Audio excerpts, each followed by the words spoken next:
My name is Trish Otter. I was sitting at Easter dinner with my family a couple years ago telling them that the lease was up on my previous car, and my stepson said, "Why don't you go buy yourself a Lexus? You've worked hard, you deserve it."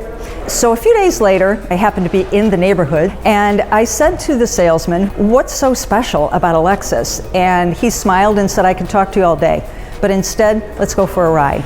And by the time we got back to the dealership, I was sold. I then purchased a Lexus ES 350.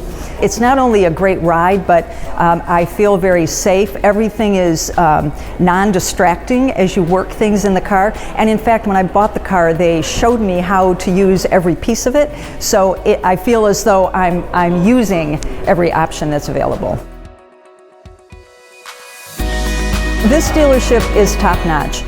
They don't attack you when you walk in the door, but they do offer their assistance. They don't rush. Instead of talking at me, they talked with me.